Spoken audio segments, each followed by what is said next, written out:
नमस्कार. महाराष्ट्राचा आखाडामध्ये आपल्या सर्वांचं स्वागत आहे.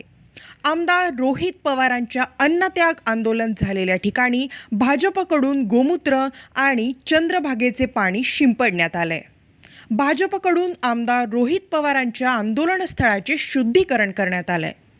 आंदोलन मंडप उतरल्यानंतर संध्याकाळी भाजप किसान मोर्चाकडून शुद्धीकरण करण्यात असल्याची माहिती समोर आली. शेतकऱ्यांच्या बँका व कारखाने खाणाऱ्या कुटुंबातील रोहित पवारांच्या आंदोलनामुळे पवित्र पंढरी अशुद्ध झाली म्हणून शुद्धीकरण केल्याची भाजपची भूमिका आहे.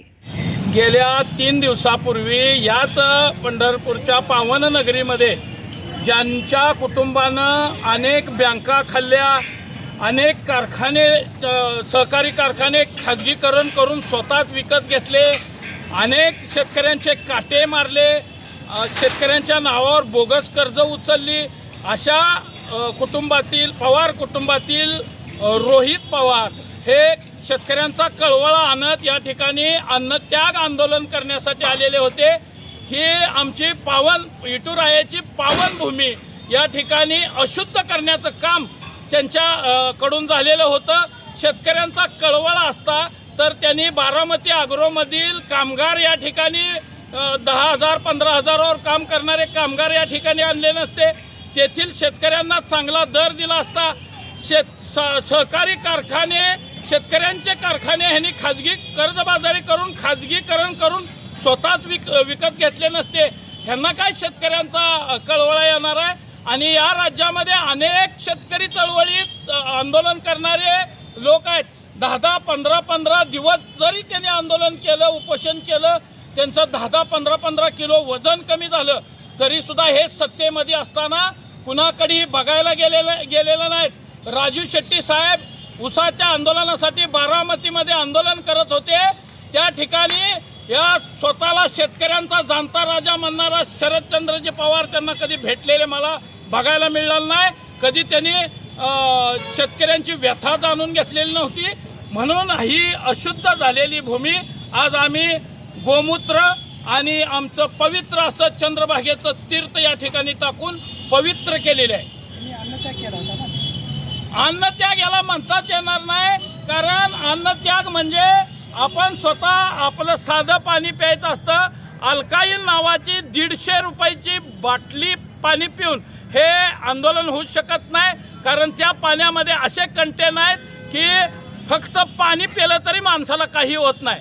त्यामुळं त्यांचा चेहरा वगैरे काही सुकलेला नव्हता आणि आंदोलन त्यांनी 3 दिवसात गुंडाळलं. मंत्री गिरीशजी महाजन साहेबाला त्यांनी 7 वेळा फोन केले. त्यांच्या आत्या सुप्रियाताई सुळेंनी फोन केले आणि हे काही करून आंदोलन थांबवा, आम्हाला काहीतरी आश्वासन द्या. ज्या पद्धतीनं रोहित पवार या ठिकाणी आलेले होते, सर सकट कर्जमाफी झाल्याशिवाय मी उठणार नाही, परंतु 3 दिवसात ते या पंढरपूरच्या नगरीतून आमची नगरी अपवित्र करून निघून गेले. सरकार 150 रुपये काहीतरी किंमत आहे त्या पाण्याची, ते पाणी पण स्वतःच्या आरोग्याची काळजी घेतली, म्हणजे शेतकऱ्यांच्या व्यथा करण्याची थट्टा उडवली म्हणायची. ह्यांच्या कुटुंबानं कधीही शेतकऱ्यांची कळवळा केलेला नाही. अनेक नुसत्या यांच्या वडिलांच्या मार्गदर्शनाखाली चाललेल्या कंपन्याचा CSR फंड जरी वापरला तर संपूर्ण देशाचं कर्ज माफ होईल इतका अमाप कंपन्या यांच्या आहेत. रोहित पवार यांचा अन्नत्याग आंदोलन एक सुपर राजकीय स्टंट म्हणतो. रोहित पवार यांनी या ठिकाणी सुपर राजकीय स्टंट करण्याचा प्रयत्न केला.